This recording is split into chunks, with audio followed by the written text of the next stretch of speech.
mudah didapat di pasaran secara persis dari bentuk atau nilai.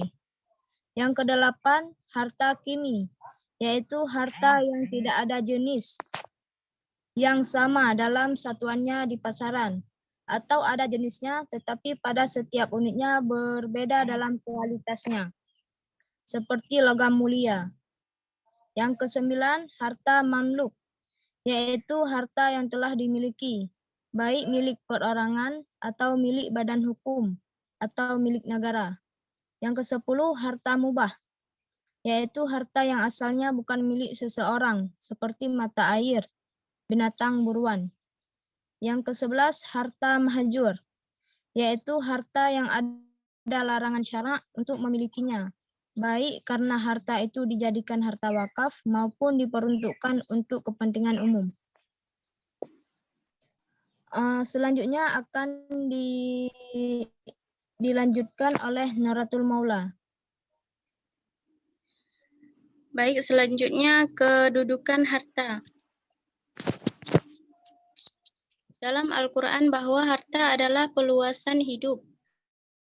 Pada Al-Quran surat Al-Kahfi 46 dan surat An-Nisa 14 dijelaskan bahwa kebutuhan manusia terhadap harta sama dengan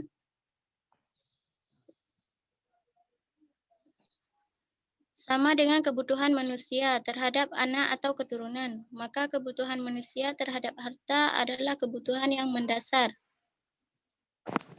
Selanjutnya, fungsi harta dalam Islam. Fungsi harta dengan ketentuan syarak. Yang pertama, untuk menyempurnakan pelaksanaan ibadah, untuk meningkatkan keimanan atau takwaan pada Allah, untuk menyelaraskan kehidupan. Nur, nggak nampak Nur. Untuk menyelaraskan kehidupan dunia dan akhirat, untuk meneruskan satu periode ke periode berikutnya. Dan yang terakhir, untuk mengembangkan dan menegakkan ilmu, karena menuntut ilmu tanpa modal akan terasa sulit.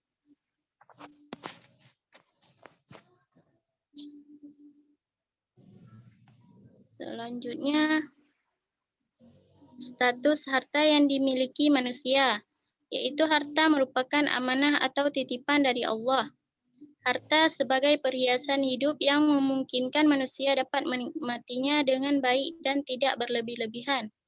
Yang ketiga, harta sebagai ujian keimanan. Dan harta sebagai bekal ibadah, yaitu untuk melaksanakan perintahnya dan melaksanakan muamalah di antara sesama manusia.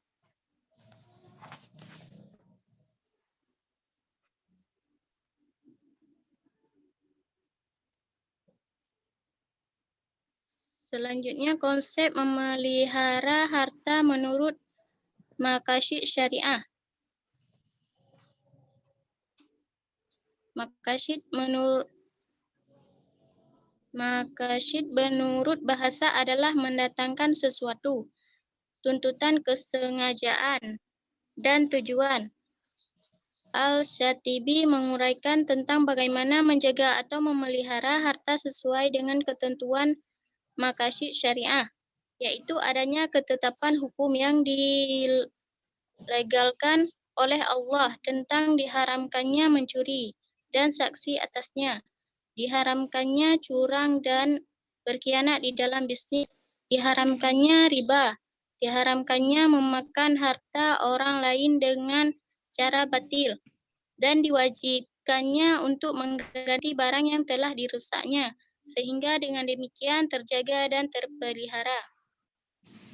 Selain itu, peranan maqasid syariah di dalam menjaga atau memelihara harta tersebut adalah dengan dilarangnya pemborosan harta dari hal-hal dibutuhkan, dilarangnya penumpukan harta di tangan orang-orang kaya, dan diwajibkannya infak dan sedekah untuk pemerataan harta dalam rangka memberikan kemaslahatan bagi manusia keseluruhan.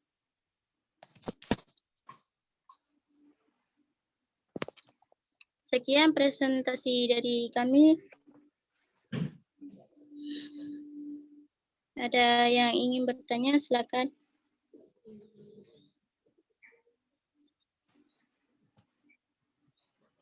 Baik, terima kasih pada Saudari Nurhayati dan satu lagi siapa? Nuratul Maulana. Nuratul Maulana dan Nurhayati ya. Materi kita pada pagi menjelang siang hari ini adalah terkait tentang harta dalam Islam. Bicara tentang harta berarti bicara tentang kepemilikan ya. Saya akan menjelaskan sedikit ke kalian tentang materi ini sebelum ada yang bertanya ya. Baik, harta. Apa itu harta? Apa itu harta? Sesuatu yang bernilai. Oke, baik. Satu hal yang bernilai ya, yang bisa kita nilai ya. Jadi konsep mengenai harta dan pemilikan itu merupakan salah satu pokok bahasan yang sangat penting ya dalam Islam. Karena kita tahu sendiri bahwasanya kalau seandainya kita tidak punya harta, maka kita tidak bisa hidup gitu ya. Harta itu tidak hanya bersifat materi ya, tapi juga bisa rumah gitu. Keluarga itu adalah harta gitu. Jadi harta dalam bahasa Arab disebut al-mal. Secara bahasa ya, al-malu ya. Yang cenderung artinya adalah miring atau cenderung. Sedangkan secara istilah diartikan sebagai segala sesuatu yang sangat diinginkan oleh manusia untuk menyimpan dan memilikinya. Ibnu Najm gitu ya, bahasa seorang tokoh ulama, jadi mengatakan bahwasanya harta kekayaan sesuai dengan apa yang ditegaskan oleh ulama-ulama usul fiqh adalah sesuatu hal yang dapat dimiliki dan dapat disimpan untuk keperluan tertentu gitu. Dan hal itu terutama menyangkut secara hal yang sangat konkret. Sedangkan menurut ahli fuqaha atau ahli fikih, harta dalam perspektif Islam ini adalah memiliki dua unsur. Yang pertama adalah unsur ainiyah. Yang kedua adalah unsur uruf. Nah, apa itu unsur ainiyah? Unsur ainiyah itu adalah berarti harta itu berwujud atau kenyataan, itu dapat kita pegang secara fisik, itu harta ya. Sebagai contoh, misal hartanya itu dalam bentuk rumah gitu, yang dipelihara oleh manusia, kemudian dapat dimiliki sama diambil haknya gitu ya. Sedangkan unsur uruf adalah segala sesuatu yang dipandang harta oleh seluruh manusia atau sebagian manusia, tidaklah manusia memelihara sesuatu kecuali menginginkan manfaatnya, baik manfaat bersifat madiyah maupun maknawiyah. Jadi kalau seandainya tadi definisi dari ainiyah, yaitu bersifat fisik, tapi kalau seandainya uruf itu hanya mengambil manfaat dari harta tersebut. Itu ya definisinya ya, paham semua ya. Jadi dalam Islam itu kedudukan harta merupakan hal penting yang dibuktikan bahwa terdapat 5 maqasidus syariah. Nanti kita akan bahas mungkin siapa karena nggak ada yang presentasi, saya akan jelaskan di akhir pertemuan tentang maqasidus syariah ya. Maqasidus syariah atau tujuan Islam, tujuan dalam Islam itu maksud syariah. Jadi kita ada beberapa hal yang kita anggap sebagai mendatangkan kesejahteraan atau mendatangkan manfaat gitu. Yang pertama adalah hifzul din atau menjaga agama, memelihara agama. Kemudian hifzul mal, memelihara harta, kemudian ada memelihara kesehatan, memelihara pendidikan sama keturunan. Nah, 5 hal inilah yang mendatangkan kesejahteraan bagi individu tiap muslim gitu ya. Jadi Islam ini meyakini bahwa harta dunia ini adalah milik Allah Ta'ala gitu ya. Jadi manusia itu hanya berhak untuk memanfaatkannya saja. Meskipun demikian, Islam juga mengakui hak pribadi gitu. Kalau di awal kita bicara, kalau di pertemuan di materi ekonomi Islam atau MK ekonomi Islam yang lalu yang pernah kita bahas, bahwasanya di sistem ekonomi sosialis tidak mengenal yang namanya hak pribadi, tapi yang dikenal mereka adalah hak bersama. Tapi dalam Islam mengenal yang namanya hak pribadi. Jadi setiap manusia itu memiliki hak pribadi atas barang yang diperolehnya gitu ya. Oke, itu tadi ya tentang definisi harta. Selanjutnya adalah jenis-jenis harta. Ada yang nggak jelas nggak dengar suara saya atau jelas semua? Jelas, Bu. Ya. Oke, baik. Pembagian jenis-jenis harta. Ada beberapa sih harta itu dalam kategori Islam. Yang pertama itu adalah harta mutakawim atau bukan. Harta mutakawim dan harta ghairu mutakawim. Apa yang maksud dengan harta mutakawim? Harta mutakawim itu adalah segala sesuatu yang dapat dikuasai dengan pekerjaan dan dibolehkan secara syara untuk memanfaatkannya, gitu ya. Jadi maksud harta mutakawim itu adalah yang emang kita miliki harta tersebut dan kita bisa pegang fisiknya, kemudian kita juga bisa memanfaatkan harta tersebut untuk kita kategori penuhi di kebutuhan kita sehari-hari. Kalau seandainya ghairu mutakawim adalah merupakan kebalikan dari harta mutakawim, yaitu segala sesuatu yang tidak dapat kita miliki gitu. Dan dilarang juga oleh syara untuk memanfaatkannya karena itu memiliki hak atas pribadi orang lain. Gitu ya, itu ya. Harta mutakawim sama harta ghairu mutakawim. Yang selanjutnya ada harta misli dan mal kimi. Harta misli, mal misli dan mal kimi atau harta misli dan harta kimi. Apa itu harta misli? Harta misli itu adalah sesuatu yang memiliki persamaan atau kesetaraan di pasar, tidak ada perbedaan yang pada bagiannya atau kesatuannya. Jadi harta yang ada kedua itu harta yang ada duanya atau dapat ditukar dengan hal serupa dan sama disebut misli, dan harta yang tidak ada duanya dan berbeda secara tepat itu disebut dengan kimi. Jadi dua hal yang berbeda ya. Kalau seandainya tadi misli itu sesuai definisi itu misli itu sama, sedangkan harta kimi adalah harta yang berbeda. Jadi dapat memanfaatkan dua-duanya. Selanjutnya ada harta istihla dan harta isti'amal. Apa itu harta istihla? Harta istihla itu merupakan harta yang penggunaannya hanya sekali pakai, sedangkan harta isti'amal harta yang penggunaannya bisa berkali-kali. Itu jelas ya definisinya ya. Banyak kategori harta nih ya. Baik, sampai di sini ada yang ingin ditanyakan terkait harta? Kita akan diskusi lebih lanjut terkait harta dalam Islam. Ketika ada yang bertanya ya.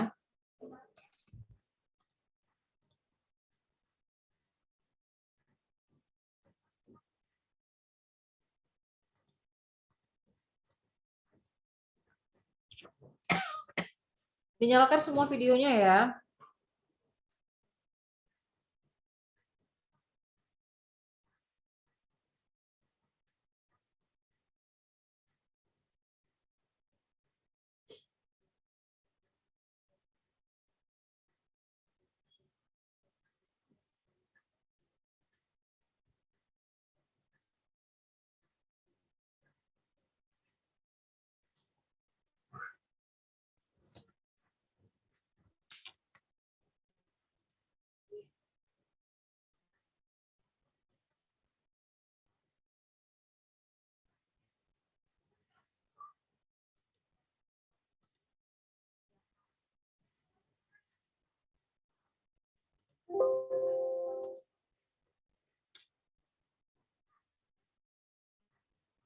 Jadi tiap-tiap manusia memiliki hak ya terhadap harta ya. Ada memang harta-harta yang tidak bisa kita miliki, tapi kita bisa ngambil manfaatnya seperti sewa menyewa gitu ya. Jadi kita tidak berhak untuk atas kepemilikan harta tersebut, tapi kita punya hak atas manfaatnya karena kita sudah membayar sewa tersebut begitu ya.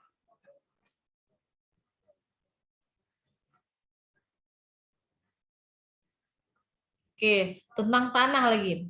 Dalam Islam itu tanah tidak boleh dalam Islam ya, kata Umar bin Khattab, tanah itu tidak boleh kita abaikan secara terus-menerus selama 3 tahun.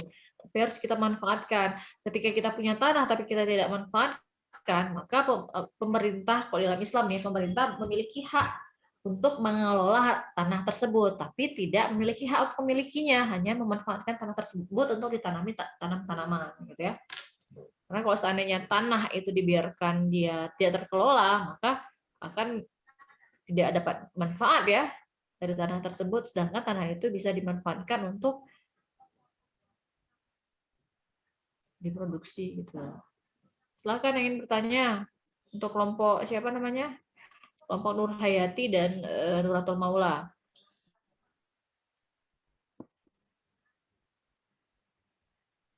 Rizky Mufti cek Nur dulu. Hayati. Nuratul Maula. Oke, silakan Salmina.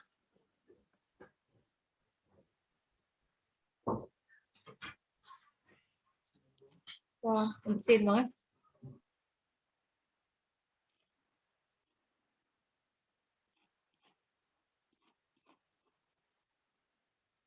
Silakan, pertanyaannya apa, Salmina?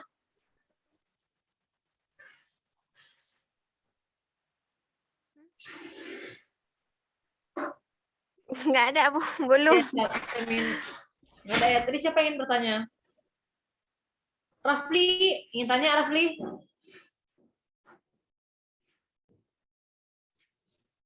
Ada yang ditanyakan Rafli? Nggak ada. Andi? Andi lagi bareng siapa Andi? Mustafa ya? Kamal, Bu, sama Kamal. Mana Mustafa Kamal nggak nampak di ya? Mustafa Kamal terlalu gelap ya? Saya Ya. tidak terlihat wajahnya.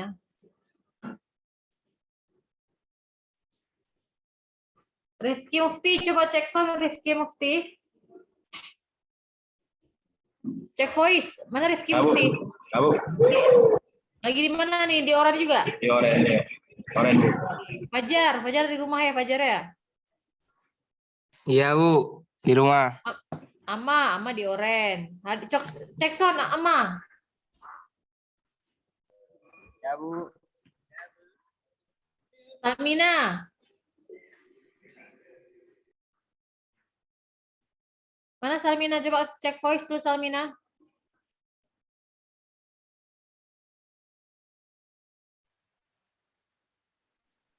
Ya, Bu. Lama kali Salmina nih. Lama masuk suara saya ke Salmina ya. Iya, Bu, jaringannya. Asfi di rumah ya?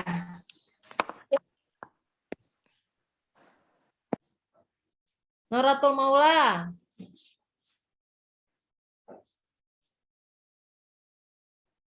Iklima. Di rumah, Bu. Rahmatila. Di rumah juga, Bu.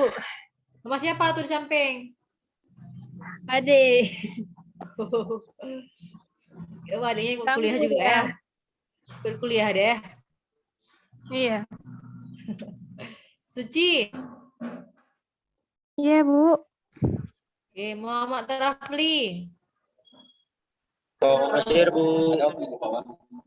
Nur Hayati di mana Nur Hayati? Di bangunan ya? Di balai, Bu. Di balai pengajian. Oh ya, oke. Putri? Iya, Bu. Oke. Kamal? Abu. Andi? Hadir, Bu. Oke. Andi L-nya apa kepanjangannya? Andi L Syahputra. L-nya apa? Aduh. Apa kepanjangan L? Panjang ceritanya sih, Bu. Lemas gitu. Langsing. L itu bukan kepanjangan, Bu. Oh, bukan kepanjangan. Cuman nama orang. Cerita masa lalu. Tapi di KTP pakai L. Enggak, Bu, di KTP enggak pakai L. Cuman di sosmed semuanya dari YouTube, Facebook, Instagram, Twitter semuanya pakai L. Pakai L ya. Kenangan masa lalu itu, Bu. Oh gitu ya, nggak bisa dilupakan nama L ya. Taruh inisialnya aja, Bu. L Bardan. Baik, Maulina Fitri. Mana Maulina Fitri? Cek sound Maulina. Ya, Bu. Oke, ini nggak ada yang ingin bertanya nih untuk sesi kali ini. Bu, Nur Hayati boleh bertanya kepada Ibu? Nur Hayati ya presentasi. Enggak.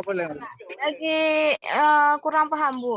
Misalnya gini, Apa yang kurang paham? orang memperoleh harta dengan barang-barang yang haram, misalnya penjualan sabu-sabu gitu kan. Abu, oke. Jual chip. Sebagian harta tersebut disedekahkan kepada fakir miskin. Apakah fakir miskin itu menerima dosa atau enggak, Bu? Oke, boleh. Baik ya. Menarik pertanyaan Nur Hayati. Ada yang kawan-kawan yang paham tidak? Kayak mana kalau seandainya ada yang dagang sabu nih, ada yang dagang narkoba, dia banyak uang nih, bisa buat rumah besar, bisa bangun masjid, bisa yatim, itu bisa nggak pakai uangnya? Kawan-kawan yang lain, kita diskusi. Ibu. Bisa. Kalau misalkan si penjual sabu-sabu ini memberikan uangnya kepada anak yatim, kalau itu bisa nggak, Bu? Oke, boleh. Baik ya. Menarik pertanyaan Nur Hayati. Ada yang kawan-kawan yang paham tidak? Kayak mana kalau seandainya ada yang dagang sabu nih, ada yang dagang narkoba, dia banyak uang nih, bisa buat rumah besar, bisa bangun masjid, bisa Iya, kalau misalkan si penjual sabu-sabu ini memberikan uangnya kepada anak yatim, kalau misalkan berarti dia tidak boleh menerimanya. Kalau misal anak yatim ini anak yatim, sedangkan yang sabu-sabu sabu itu yang berdosa. Oke, yang lain coba. Oke, sudah benar ya susu merah jawabannya. Yang lain coba. Saya ingin mendengar pendapat yang lain. Ayo, silahkan.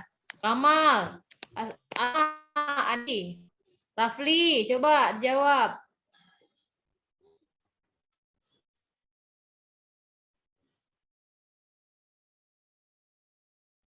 Gimana? Ada yang tahu jawabannya?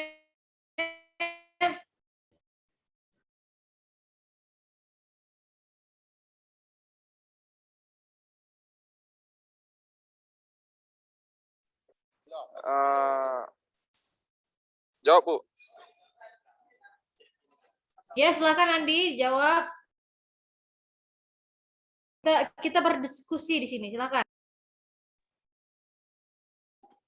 Kalau menurut Andi sih misalnya uang haram itu dipakaikan untuk hal-hal yang baik, misalnya dari hasil jual narkoba ataupun hasil mencuri. Kalau untuk yang memberikannya nggak ada nilainya haram, Bu. Barangnya itu tetap haram. Cuman bagi orang yang menerimanya itu pemanfaatannya itu nggak haram sama sekali, Bu, karena udah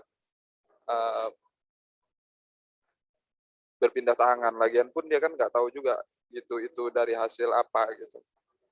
Kecuali itu namanya kecuali dia sama-sama tahu bahwasan itu memang dari uang haram dan dia terima, nah itu masih tetap haram. Oke, benar ya. Jadi gini, saya ibaratkan ya. Misal gini nih. Orang sabu tersebut naik beca nih ya, naik beca. Kemudian dia bayar uang beca ke si tukang becanya ini. Haram nggak dia nerima tukang beca dia nerima uang tersebut? Halal, Bu. Halal ya. Halal. Karena uang orang beca ini nggak tahu nih si bapak ini jual sabu dan dia juga kan membayarkan jasanya gitu ya. Jadi seperti kata Nur Haya, siapa tadi Suci Humaira ya. Kalau seandainya saya nih misal adalah salah satu panitia masjid, oke ya, yang terima dan bantuan pembangunan masjid gitu ya. Kalau seandainya saya tahu nih pekerjaan si A tersebut adalah jual sabu dan dia mendapatkan uang untuk dimasukkan ke masjid dari sabu, maka karena saya sudah mengetahuinya, saya tidak boleh menerima uang tersebut karena itu dikategorikan haram gitu ya. Tapi kalau seandainya hamba Allah nih kasih uang ke masjid, ya kan, hamba Allah, kita nggak tahu nih hamba Allah tersebut kan hamba Allah. Kita nggak tahu asal usul uang itu dari mana, kita nggak tahu dapat dari mana. Istilahnya ketidaktahuan kita itulah yang menyebabkan bahwa uang yang kita terima itu halal gitu. Tapi kalau seandainya kita udah tahu nih orang yang kerjanya jual sabu, ya kita tidak boleh menerimanya, itu haram gitu ya. Oke, yang lain, siapa pertanyaan lain apa lagi biar kita diskusikan? Bu. Ya, silahkan Rahmatillah. Tapi bagaimana kalau misalnya si tukang sabu-sabu tuh meninggal, lalu harta hasil dari penjualan itu tinggal. Orang tahu, Bu, tapi perbuatan dia tuh apa, misalnya hasil harta tuh dari mana, itu kayak mana? Oke, baik. Iya, boleh Rahmatillah, boleh. Yang lain siapa yang ingin menanggapi? Meninggal nih dia. Atau tidak meninggal lah, tobat. Nah, si yang jual sabu ini tobat. Tapi dia banyak sekali uang harta yang tidak dihasilkan dari sabu, itu gimana? Coba saya ingin mendengar pendapat kawan-kawan yang lain. Salah satunya, Bu, kayak seperti mengambil tindakan yang menyerahkan ke Baitul Mal untuk diserahkan atau dikelola dengan baik atau diserahkan kepada yang membutuhkan uang tersebut. Oke, bisa. Yang lain? Siapa lagi yang berpendapat?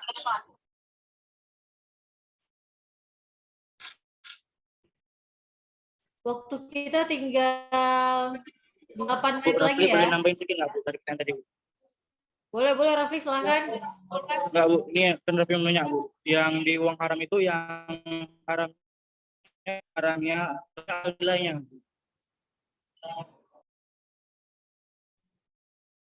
Ini nanya atau kasih pendapat nih?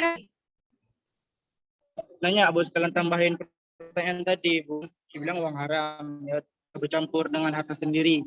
Jadi misalnya kita mau balikin uang haram itu, kan kita bingung juga, Bu, uang yang haramnya itu uangnya atau nilainya, Bu. Kan kita nggak tahu lagi, Bu, gimana uangnya ada bercampur dengan harta sendiri.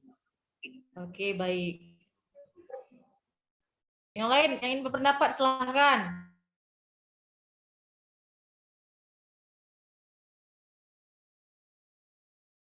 Sudah bercampur gitu ya. Misal uang yang hasil jadi payah kita bekerja, kemudian uang yang dihasilkan daripada penjualan sabu-sabu gitu ya. Oke, udah nggak tahu pilih mana lagi nih hal haram. Gimana tuh hukumnya? Mungkin yang presentasi Nuratul Maula sama Nur Hayati sama bahkan tadi kita udah bahas. Ini Ramatilah namanya nih, gimana kalau meninggal ataupun gimana kalau tobat dia tuh. Nah, sebenarnya udah benar ya mendapat Kamal ya. Jadi ketika saya misalnya nih, nauzubillah yang saya lah ya, ada orang kenalan saya nih, dia jual pokoknya harta yang dihasilkan itu daripada harta haram. Dia mau tobat nih, mau tobat kan.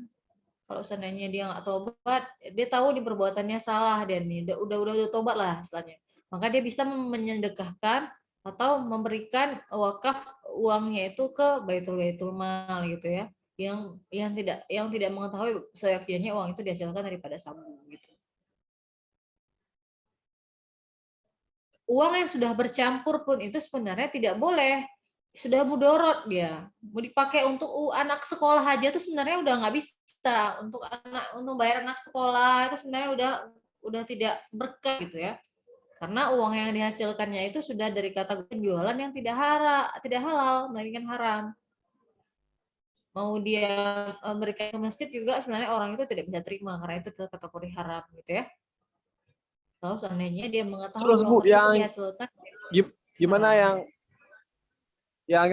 orang yang misalnya kayak membeli ijazah orang atau melakukan sesuatu kayak misalnya mencontek pas ujian kan ngaruh ke ijazah misalnya, terus ijazah harus dipakai untuk lamar kerja terus diterima, apakah harta yang diterima setelah dia menggunakan ijazah itu berimbas haram juga atau gimana, Bu? Aduh, dalam sekali pertanyaan Mustafa Kamal ya.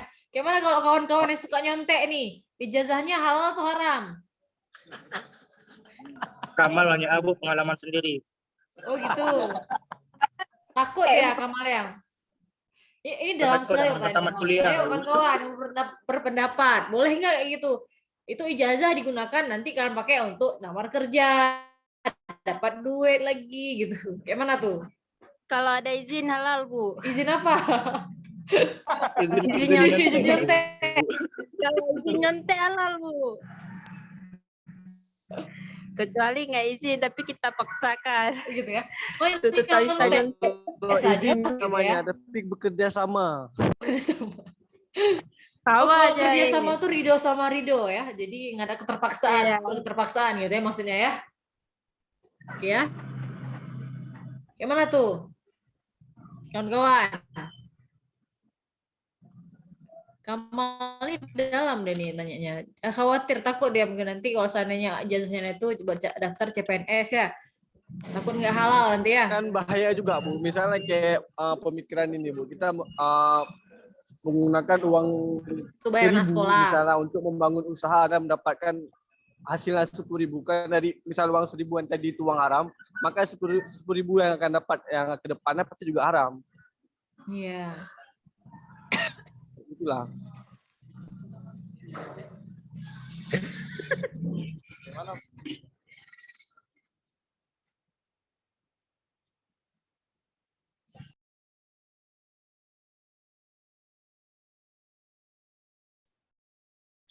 Ayo, gimana? Boleh nggak kita daftar CPNS pakai ijazah yang asli kita menyontek?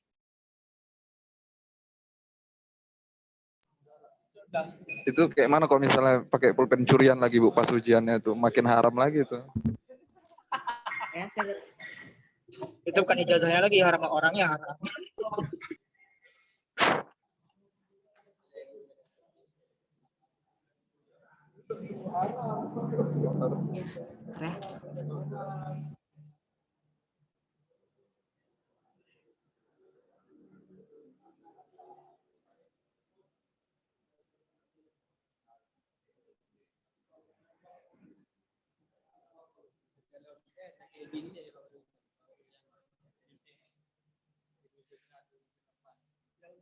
Kita sini semua haram. Maulina yang udah halal.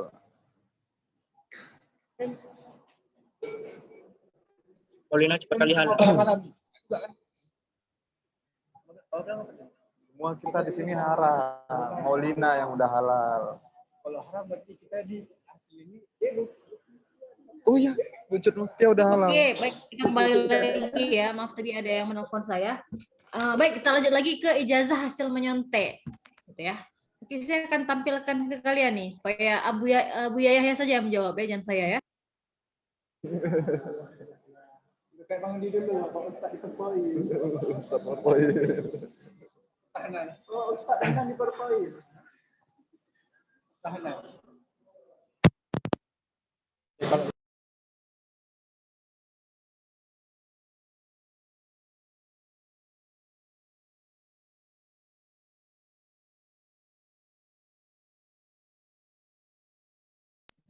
Saya kalau nge-share video, suaranya bakal kedengeran di Zoom nggak ya? Saya nggak pernah share video. Ya, saya kedengeran, Bu. Kedengeran ya? Ya.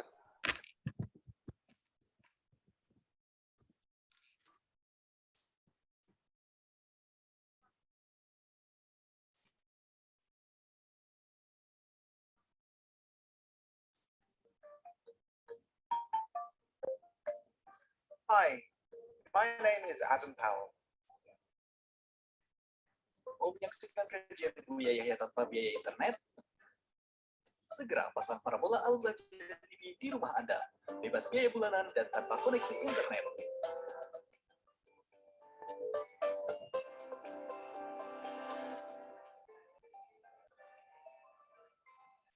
Pertanyaan dari hamba Allah dari Jambi, Bu ya. Ingin bertanya, beliau adalah seorang mahasiswa. Jadi Bu ya, saat suaranya kedengeran ya? Pernah disuruh menulis seperti fakta. Dengaran, Bu. Dengar, Bu, dengar. Suara-suara Bu Yahya kedengeran nggak? Dengar, Bu. Di mana di situ tertulis perjanjian agar tidak menyontek. Tapi ketika ujian saya melanggar janji sehingga saya menyontek. Karena bagi saya soalnya susah bagaimana Bu ya status ujian saya.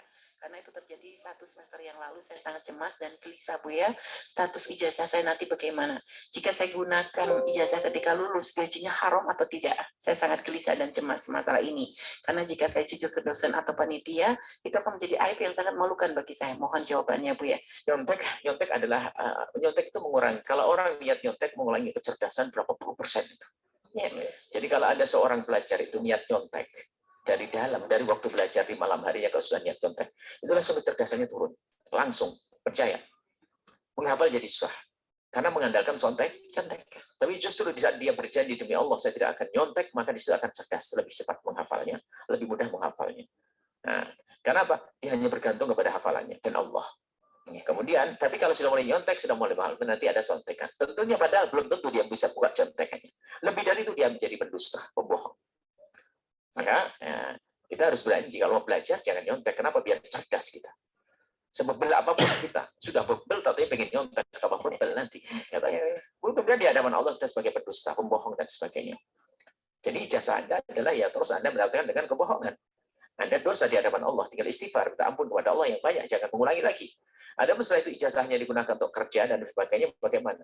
Asalkan waktu kerjanya Anda benar, ya halal. Dosanya sudah berlalu. Jangan diseret kemana-mana. Dosanya sudah berlalu dan Anda mohon ampun, berjanji atau tidak bohong lagi, maka setelah Anda bekerja, Anda maksimal.